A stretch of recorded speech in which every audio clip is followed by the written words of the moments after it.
Je voudrais vous montrer aujourd'hui, ce soir, nous sommes le lundi 5 août, dans la nuit, 4-5 août. Je voudrais vous montrer que l'homme n'a pas été créé lors du premier chapitre de la Genèse, mais uniquement au 5e chapitre. Au premier chapitre de la Genèse, on nous parle d'Adam, certes, mais qu'est-ce qui nous prouve que Adam est l'homme? Je crois qu'il faut renoncer à cette idée. Adam est le Saint-Esprit. Dieu crée le Saint-Esprit à son image, comme il est écrit dans le chapitre 1er de la Genèse. Et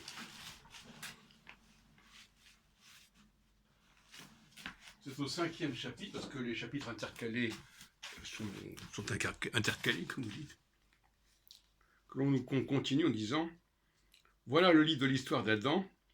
Lorsque Dieu créa Adam, alors évidemment les gens traduisent l'homme, mais non, il le fit à la ressemblance de Dieu. Il créa Adam, etc. À l'âge de 105 ans, alors à l'âge de 130 ans, Adam eut un... Alors, là, oui, effectivement, alors, tantôt ils mettent Adam, dans les traducteurs, il y a des moments où ils mettent Adam, des moments où ils mettent l'homme, alors que c'est le même mot, bon, enfin c'est n'importe quoi.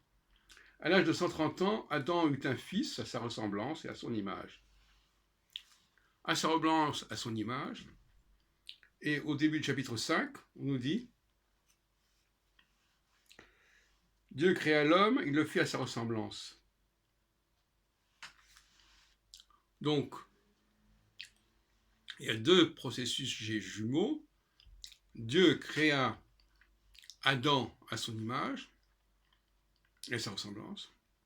Et ensuite, Adam créa son fils, qui est l'homme en fin de compte, qu'il appela Seth. Et Seth, c'est le premier homme en fait. Et Adam est le père de Seth. Adam est le père de Seth, au sens où le Saint-Esprit est le père de l'homme, comme il est interface entre le projet de Dieu et l'homme. Je répète donc, au premier chapitre de la Genèse, on nous parle simplement de la création du Saint-Esprit, d'Adam, à l'image, donc on esquisse la Trinité. Le numéro 1 de la Trinité crée le numéro 2 de la Trinité à son image. Il l'appelle Adam. Et le numéro 2 de la Trinité crée le troisième élément de la Trinité, mais uniquement au chapitre 5, qu'il appelle Seth. Et Seth, c'est l'homme. Et le fils de Seth, c'est Enoch. À ne pas confondre avec Ranor. À l'âge de 105 ans, Seth eut, toujours dans le chapitre 5, eut pour fils Enoch. Et Enoch, ça veut dire l'homme, aussi bien en araméen qu'en hébreu, et aussi Ish. Alors justement, ce qui est intéressant, c'est qu'au chapitre 3 ou 4 peu importe, de la Genèse, donc avant, quand la femme est créée, il est dit, soi-disant c'est Adam, mais il dit, créa Isha parce que je suis Ish. Faut savoir, alors, est-ce que Adam c'est Ish? Non. Donc là, c'est une confusion évidente. Ish est une déformation de Enoch, en fait. Et d'ailleurs, on le sait très bien. Et donc, puisqu'en hébreu moderne, Enoch, Enoshut, Enoshi, c'est humain. Encore une fois, rien à voir avec le livre d'Hanor. Souvent, on rend par Enoch, ce qui est une erreur également. Tout ça, ce sont des erreurs fâcheuses. Alors,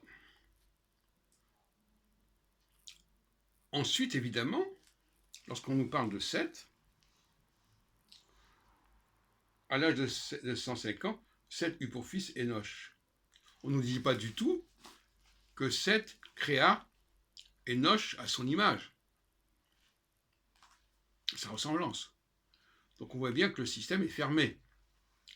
Dieu crée Adam à sa ressemblance, Adam crée Seth à sa ressemblance, et après Seth enfante Enoch, mais pas dans le même processus que les étapes précédentes.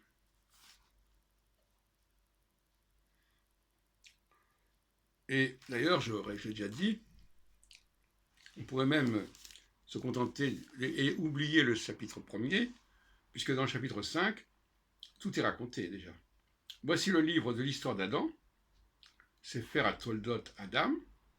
Lorsque Dieu créa l'homme, il le fit à sa ressemblance, à la ressemblance de Dieu.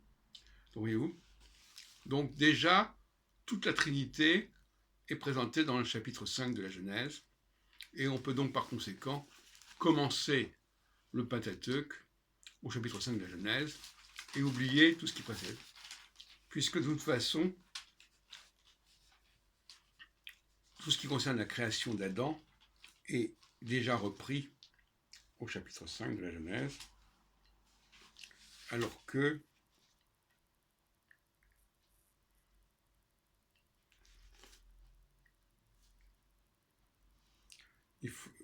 c'était déjà raconté au verset 26 et suivant de la Genèse, pour la création d'Adam.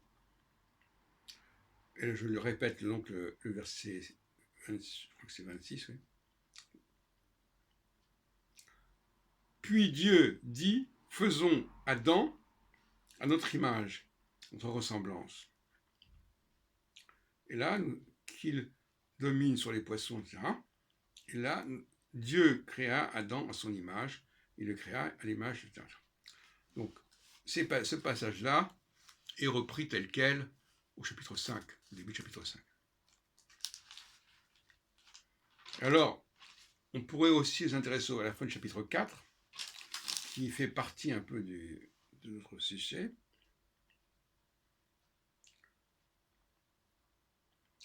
Adam eut encore des relations conjugales avec sa femme. Elle mit au monde un fils et l'appela Seth. Car dit-elle, Dieu m'a donné un autre fils pour remplacer Abel et Caïn, que Caïn a tué. Seth eut lui aussi un fils et il l'appela Enoch. C'est-à-dire, c'est alors que l'on commença à faire appel au nom de l'Éternel. Donc on raconte un peu l'histoire. C'est un peu la même chose que le chapitre 5, qui suit immédiatement. Mais le problème, c'est que dans le chapitre 5, on dit bien que Adam a eu pour fils Seth, mais on ne dit pas du tout qu'il s'est uni à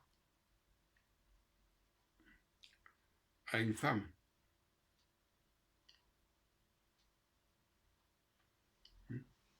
Ishto. En fin de compte, Dieu ni l'Esprit Saint n'ont besoin de femmes pour créer, pour générer. Ce n'est qu'après, aux générations suivantes, à partir de 7, que la femme joue un rôle. Dans les deux premiers stades de la Trinité, c'est-à-dire Dieu, le Père, si on veut, et Adam, le Saint-Esprit, c'est une sorte de parthénogénèse, c'est-à-dire qu'il n'y a pas besoin de femmes, puisque ce sont des êtres à la fois hommes et femmes qui peuvent se féconder intérieurement, un peu comme des escargots. Donc là, ce qui me paraît raisonnable, en définitive, c'est de tout commencer au chapitre 5 de la Genèse, et d'oublier les chapitres précédents, puisque, en plus, le chapitre 5 de la Genèse commence de manière tout à fait classique, c'est-à-dire, voici le livre de l'histoire d'Adam. Voilà. Donc, le livre de la Genèse, en fin de compte, c'est le livre de l'histoire d'Adam. Sefer HaToldot, Toldot Adam. Et Adam, c'est le Saint-Esprit qui va donné naissance, et non pas Dieu, qui a donné naissance au Saint-Esprit. Le Saint-Esprit va donner naissance à l'homme.